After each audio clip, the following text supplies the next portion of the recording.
panood nyo mga kababayan. Dito tayo sa pinakamalaking tanong ngayon. Mga kababayan, ano nga ba ang mangyari kung sakali ngayon, ito, ano daw ang mangyari na ngayon ay si Digong nanalong mayor? Diba? Flora Barra, maraming salamat po. Ito ang pinakamalaking katanungan ngayon, mga kababayan. Si Babalina lang ang salbahe, kaya nga mamirian eh. Diba? Ito ang malaking katanungan ngayon, mga kababayan. Kung, ano daw ang mangyayari na ngayong si Digong ay naging mayor? Ito, pakinggan natin mula ito kay Comelec Commissioner George Garcia. What will happen if former President Duterte win as Davao City Mayor? So ano bang mangyari? Makakalaya na ba si Digong? Papauwiin na ba siya? Maabsuelto ba yung kaso niya? Mabubura ba yung kaso niya doon? Magigilit na ba ako sa liig? Pakinggan natin. Naku, makakapaggilit na talaga ako ng liig nito.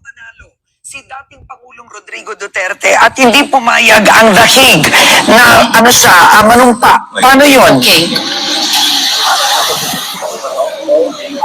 Okay, kada sa kami papasok po yung earpiece kay Comelec Chair.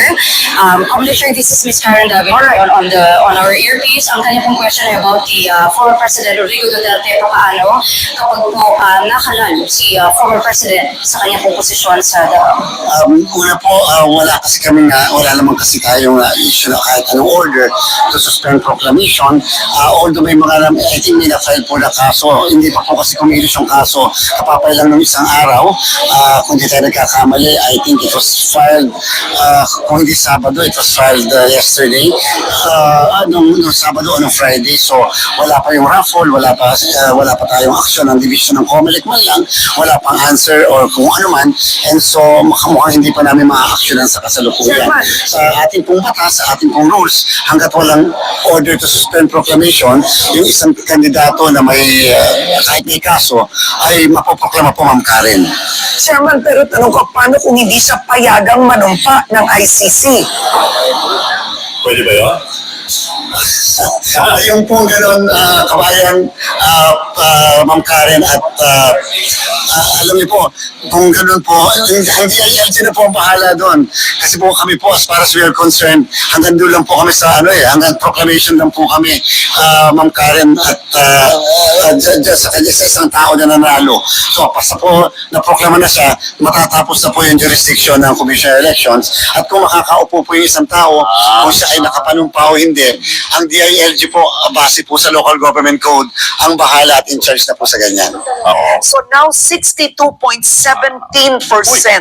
of the election returns are in. Hindi gaano kabago, pero of course nakikita natin tumataas ang bilang, no? Bongo number 1, 20,557,258 votes. Bam Aquino still at number 2. Ayun, may nag-comment. Sir Kent, yung chismis mo kagabi na may narinig kang sulat galing sa ICC, ayun, balita na, sabi ni Larry Casires. Sabi ko nga sa inyo, pag chismis, wag niyong paniwalaan. Narinig ko lang. Oo, chismis lang yun. Huwag maniwala, antayin nyo na lang. Sabi ko sa inyo, nung Semana Santa, akala ko may uhulihin. Chismis lang to narinig ko lang, sabi-sabi ni Tarpulana, na pinahatid galing kay Tarpulano at shinare ni Tarpulana sa akin. May natanggap akong balita na may sulat nga daw. Oy, Ma'am Ibon ako, maraming salamat po, Ma'am, sa iyong super sticker from Hong Kong. Ma'am Ibon ako, kita tayo dyan sa Hong Kong Tech Talk, maraming salamat sa iyong $4 super sticker. Thank you so much po. Balita ni Mark Ramos. Diba? Sabi ko nga sa inyo naririnig ko lang. Alam nyo naman, minsan pag narinig mo lang,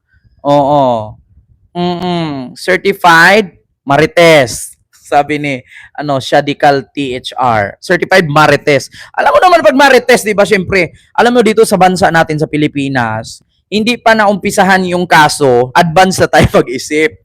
Sabi ko nga sa inyo, hindi na makauwian si Digong, niwala kay sa akin. Sabi nga dito ni George Garcia, ano bang mangyayari? What will happen if former President Duterte wins as Davao Mayor? So paano daw kung hindi siya papayagan na manumpa. Number 6. Nilalabas lang ho talaga. Paano kung hindi siya papayagang manumpa ng ICC? Wala ka talagang magawa. Kasi hindi naman po pwedeng ikaw ang masunod. Mayor ka ng Davao, pero hindi ka mayor ng Netherlands. Di ba? So sila pa rin ang masusunod. Maliban na lang kung manumpa lang naman, mag-o-out ka lang naman doon. Okay, pero kung maingayan, di ba? Di ba? Mega love shoutout Ma'am Maria Delia Galano. Maraming salamat. Dati, nung event ni Migs Molino, di ba sumama ka sa Davao? Yes. Nandun ako sa Davao. Wala nga kami doon. Naligaw-ligaw. Barbie, wow. Manghuhula ka, Madam Auring. Sabi ni Sansun. Hindi ako manghuhula. Narinig ko lang. Narinig. Maiba naman yung nanghula kaysa narinig.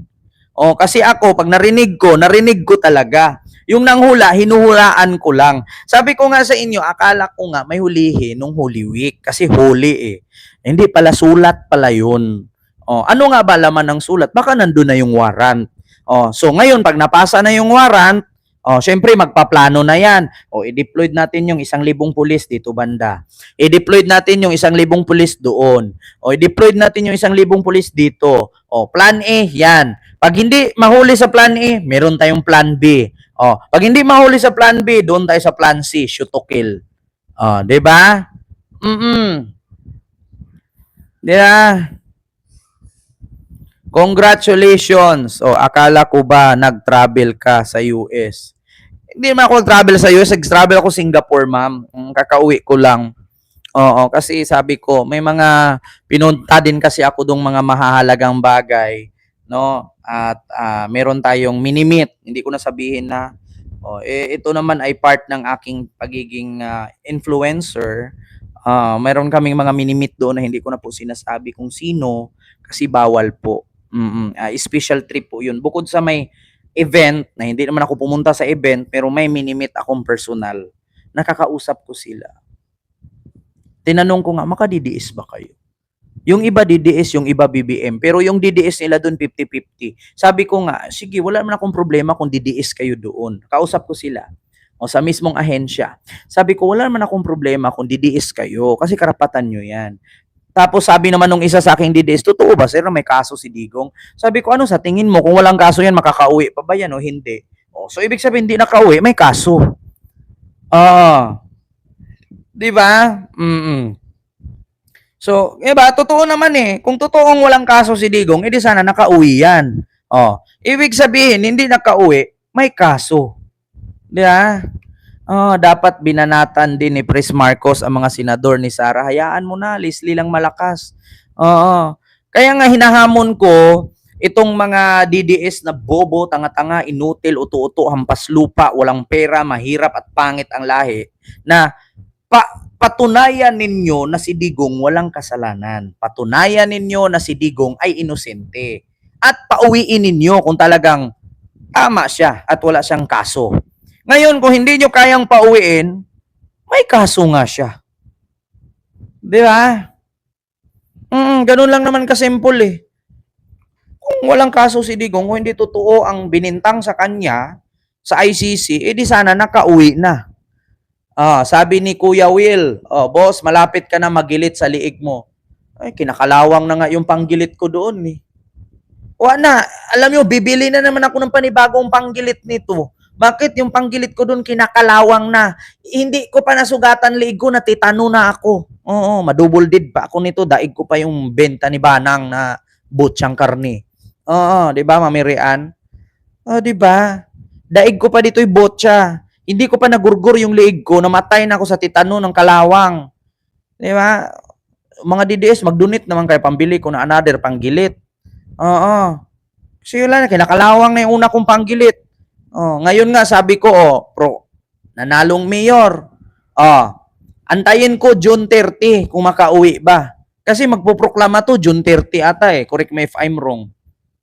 June 8 ba?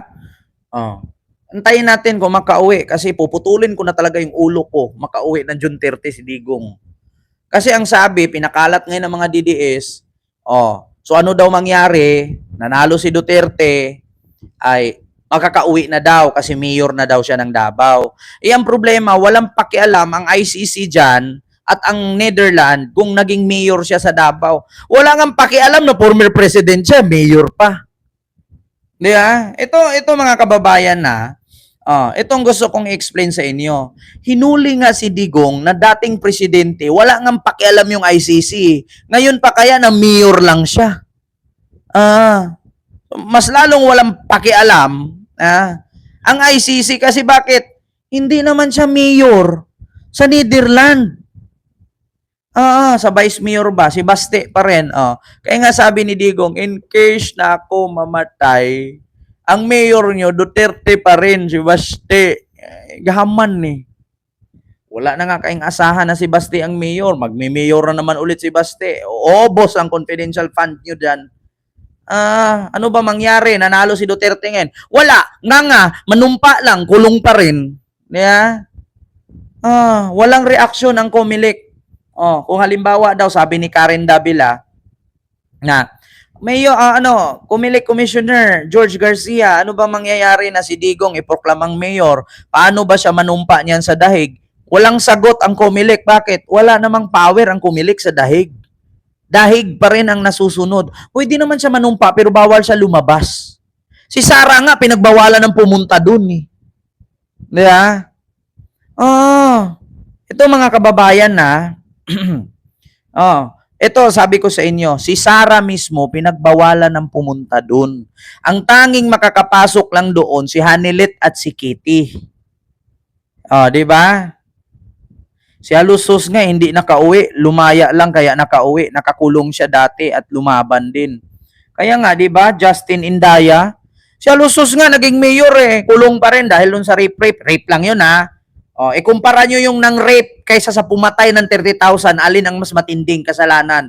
Yung pumatay ka ng 30,000 katao na hindi mo dinaan sa due process o yung nang rape ka na hindi naman na totoong nang rape.